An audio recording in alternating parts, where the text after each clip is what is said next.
like an hour or two notice. So just go cook them up, get them ready, then deliver them. Totally, mate.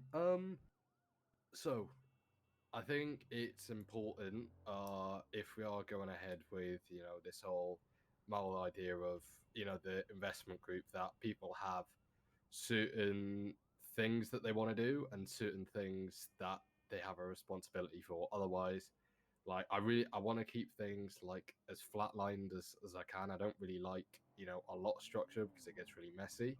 But I think it's important to have some kind of structure because otherwise things will just go tits up because people just won't know what their responsibilities are. Very well said. Yeah, I agree. Mm-hmm. Yeah, we'll go with it. Okay. A few things I've drafted up. If Frank, if you want to start with you, mate. Obviously, you've got the most interest, I'm assuming, in the whole food industry. Yeah, I'd say so. Yeah, it's probably fair. Okay. It's what I know. Well, if what we could do, if that's it, would you say that's your like main passion? If we're gonna go for this, that's like obviously one of the biggest industries in the city right now. Um, I was speaking to Seth about it, right? Would you describe it as a saturated market? Because there's plenty of places, but none of them are really ever open. But in comparison to something like, I don't know, a fucking place which sells plushies, is it that, like that, it's a lot more built up in comparison to that, isn't it? Yes, I don't know if I'd say it's saturated, like you say, simply for the fact that although there might be like 10 food places or 8, 7 or 8, you'll go there any one time. You're lucky if there's 2 open. If you look now, like I'd say, it's good to see there's a new place open, like the Mexican and like Japanese cuisine, like combined. I've just been there then for the first time. It was popping. It's nice, isn't it? Yeah. Then you got Paradise opposite, which is brand new, and that's kind of what I was talking about the other day. That the new places come in, they give it a load of energy, and what you tend to find with the main ones like Frank's, Abracadabra, what's the other one? Big Dog Noodles, and Slime Shack, is they go through phases of having people around. One of them will be open all the time. Then people will get burnt out. Then they'll stop going. Then and then it'll the rotate Battalion, for around. example. Yeah, that's That was basically. popping at the start, and then Yes. like I haven't seen that place open in like donkeys. Yeah, and Frank's is another one. Frank's was popping a month ago. Now it was just me. Big Dog Noodles was never open, and now it's always open. Abracadabra was always open, now it's never open. So why do you think that is? Do you think it's burnout? Do you think it's people don't get paid enough? Like, what do you think the problem is? It's a combination of things. I think the main thing that's going wrong now is that the way the food court's set up, because only X amount of places are open at certain, like if you go in previous storm, you'll be lucky to find a place open or maybe 2 at most. Exactly. And so because of that, people are going in and buying like 6 combos, so they fill it up for the day just in case nowhere else is open later on, so they don't need to come back.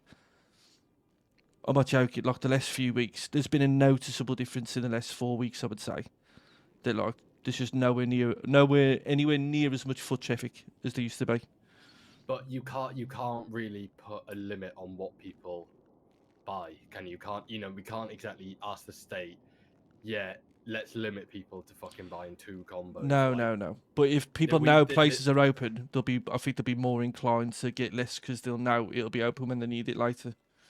Okay, yeah, I see your point. It's just a thing about constantly having places open, but why aren't places open? Like for example, why did Frank's die down so much? Do you think it was a money thing? People weren't getting paid, or didn't get interested in it, or? Probably. I know a few people with personal reasons. One person was complaining about money a lot, but all the time, one of the reasons I stabbed him. Then, oh sorry, Seth, just break that to you.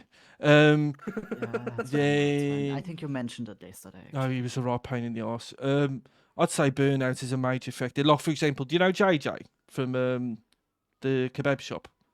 Yeah, it rings a bell. Yeah. Yeah, hello, welcome to kebab. Yeah, I You know want it. kebab? He was Mr. Food Court, and if you speak to him now and say he absolutely hates, he considers it like a form of torture, having to go back. And he was there every day, all day, every day, and now he's out living a life of crime, allegedly. Let me put this argument to you then. If and guys, feel free to jump in if you got anything to say. By the way, realistically, those people, right, who work in the food courts, they're sat in this probably 2 meter by 2 meter Yes. box, pretty much. They've got no entertainment. They're literally just sat there for some miserable fucker to go up to them and say, "Yo, bro, do you do any combos or anything?" And then you go, "Yeah, we do you a combo, mate." And then it's just the same thing over and over again. So I understand the burnout, but like take here for example, like obviously this is slightly different to the food court, but we host events, like there's obviously the whole beer and stuff, and there's like there's usually people here where you can come and chit chat. There's like bits going on here. So do you think it's a case of, I remember you mentioned to me, like once a food venue becomes more established, the state can go, here's a property, and then the owners or whoever's in charge can get the option to be more creative and do more stuff with it? Yeah, I think so. I mean, and even like thinking about what's happened with the dispensaries, it could even, rather than them choosing and being like accused of favouritism, they could say, right, owners of Frank's Abracadabra Big Dog Noodles, let's get together, have a meeting, and then tell them, right, this property is going to be available, it's open to bids. Even then, that way, at least all three of them, because they're all three of them are established. You could even have a requirement of amount of money to make per week, otherwise you lose the rental. Is something I was thinking about earlier, because getting new people in there is such a big impact on the food court. It's so needed. Look at the two new places, and that they will go through the same thing though as everyone else with the current system in about, I'd say, about 2 months. But do you, if it's a money thing, I think it's either it's got to be one or two things. If people want to prove themselves and stay open, I think it's either they have to be open a set amount of hours for a set amount of time, and then the state goes, you've shown that you're actually going to be open and consistent. Here's your venue.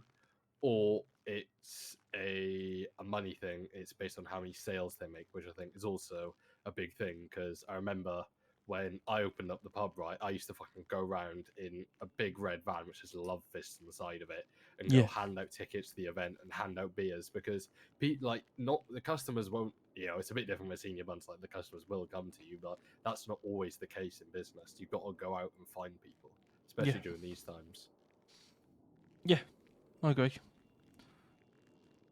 It's funny though, with like the type of events you do, because I'm definitely in the minority when I say this, but I do know multiple people feel the same. If you said to me, Frank, there's going to be a concert on at the food court tonight, I wouldn't clock on, because I get major sensory overload, if that makes sense. Yeah. So like, if I'm trying to have a conversation with someone and there's music blaring behind me, it does my bloody head in. But I know I'm in the minority when I say that. Yeah, I do know what you mean. It's like, I'll be honest, yeah. I'm like, I fly back and forth from uni and that, and like if I'm going out, I go to the pub, I have a great chat with someone, and they say, "Oh, should we go to a club?" And I'm like, "Nah, I can't talk to people. Like it's shit." Like that's the main reason I did the whole like bingo thing on my first event, because you sit there, you dance for like 10-15, and I'm like, I'm bored shitless here. Like people have people need to get around, they need to move and do shit, otherwise they just get bored. Yeah, but that's the thing though, you were like infused to do that as a new business owner, whereas I bet you most of the people who own, if not all, the food places probably used to do similar stuff, and with the way it's kind of stagnant now, if it being honest, it's probably just like a side thing at the moment. It's not even like a main focus for most of them, I would say. Whereas, I think that's the biggest problem with the yeah, food court. It's all gang owned, and it's just a side hustle for them. basically, it's not like somebody's heart and soul. You know what I mean? But then, couldn't you argue, right? Could you even say you got to have a clean record to do it? No, I don't think so. I also would just say, just from the like point of view of Big Dog, right? Like, obviously, Big Dog is Mike's side hustle, like 100%. But like, he does actually dedicate like a lot of his time and like effort to it, and like organizing things for us. Yeah, So I think like there is kind of two sides to the same coin. Is whatever way that person takes it. Some people are just gonna be like the ones that haven't opened in months, be like, fuck it, I don't care. And then other ones are going to be like Mike, who's actually like actively trying to improve things. Like, we got this whole new like clock-in system thing and whatever, and like Sophia's he's just texted organizing me. events for us to do with the besties and things like that. So Fuck's like, sake. I guess it just more depends on the type of person you are, maybe. Yeah, Mhm. and to be fair, Phoebe, like I was saying today, like if you were to reward restaurants for like doing really well, like say, right, okay, that restaurant is clearly achieving everything it wants to achieve. Let's reward them with like a business, say like over the road, over there on our left. I was saying the other day, like right now it will be Big Dog Noodles because they're covered around the clock. They're bloody doing different things like raffles and all of that. And so like for me, and it also, so let's say you do that to Big Dog Noodles and you say, right, because you've done really well, the government are going to award you this property. We would like you to vacate this because you're now going to be like a much better business. Then that encourages everybody else. They see that and go, well, I want some of that.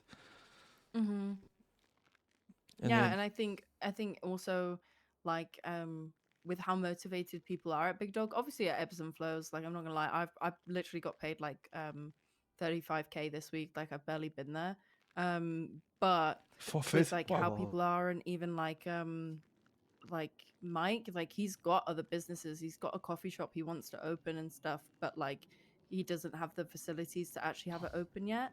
Whereas if the government came in and being like, you've got this building and you can open a fully functioning restaurant, obviously that like makes a big difference and is much more like encouraging, and you can just get started almost straight away. So people would actually be like way more into that, you know? Yeah. And then the other Uh, side of it, so like, sorry, go on, Junior. Go on, mate. Because I keep I talking. was going to bring up one point that you mentioned about you feel like the food court, right, should just be basically be turned into kitchens. It was another People idea. can It was walk somebody in else's and turn idea, the yeah. thing. Oh yeah, it was someone. Yeah, but I remember I was speaking to you about it, and I think it's a really good idea because it gives people more of an opportunity to go out there. All the government really have to do is come in with a fatty offer. Because I'll be honest, yeah, they've got fucking bread in that in the fucking government account. They are like really well off. So You right, you Eve? know, it's Sorry, not mate. something that's not Little plausible. business Do you know meeting what I for mean? Frank. But they should, I think, turn it into open kitchen or having one big location where people can come and make their own food just would be a big positive thing. And then it wouldn't have to be a case of getting manufacturers down and fitting kitchens in the back of fucking restaurants, which, you know, for all they know, you know, they may not even be open that long. Yeah. I like the thing I like about that idea is, like I said the other day, I think it opens up the opportunity to have several different hubs of activity around the city where you can like have a restaurant, have like the material hub next to it. You know what I mean? Like different types of businesses in one area. Like I have a Vespucci hub, a Little Soul hub, Cypress hub, Chumesh hub, Sende, Palito, whatever you want really. Yeah, I agree with that. I agree with that very much. I think like say if somebody needs food, and then if they see like a shop nearby, they're like, oh yeah, I need that as well. So if you can get like multiple businesses, you can get customers that you might not have got if that hub wasn't a thing. So if you can be part of like any new hubs that are created, it's going to be very good for business. But I mean, Yeah. I don't know. that's kind of so. I've got an example of that. My friend Dom. Don't know. Do you know? Do you guys know there's a mech shop in Cyprus? A what Nope. shop? A mechanics. No, I didn't actually. So, No, I so, don't. so he had this massive grand opening where basically they got everybody to bring the best car down and like did an amazing car show where they went round, judged all the cars. You know, like a great. It was brilliant, really good, really well done. Free food. And then 3 days later, the tuna shop opened, and basically Ooh. that's why nobody knows about it. Mm. So if he had a food place with him, because I was saying to him, like, why don't you just get Frank's food? But it kind of defeats the purpose. If he had like a food place there, a drink place there, a material place there, whatever, like with him, it much increases his chances of being successful. Yep. Yeah, definitely. Okay.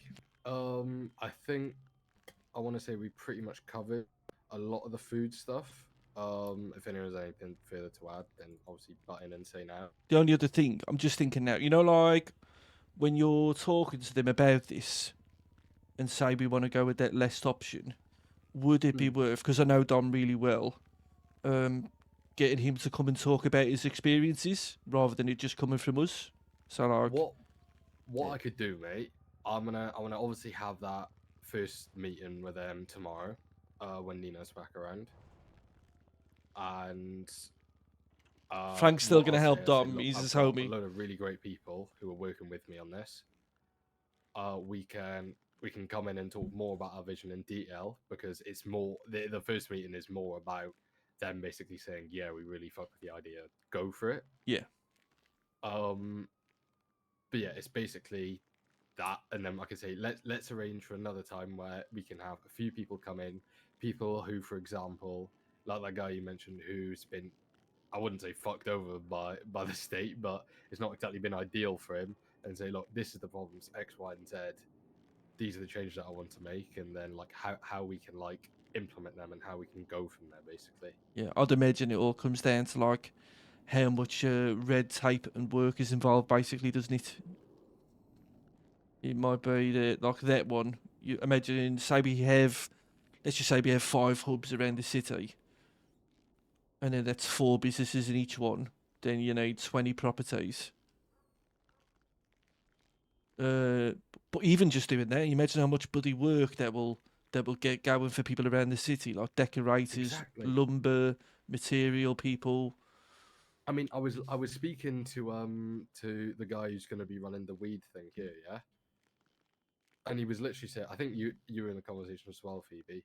He was Nino Mhm. literally made an announcement that he is clearing everyone's debts in their accounts, because people are literally starving to death because they can't afford food. They're having to go to the hospital Jesus. because they literally cannot get food. Like, that's how down bad people are. What the And hell? that's how little, like, the state have provided jobs, yes, but there's like I genuinely can't name one place which isn't anything to do with food or drink that's hiring. Do you know what I mean? Yeah. I Like agree. even like, for example,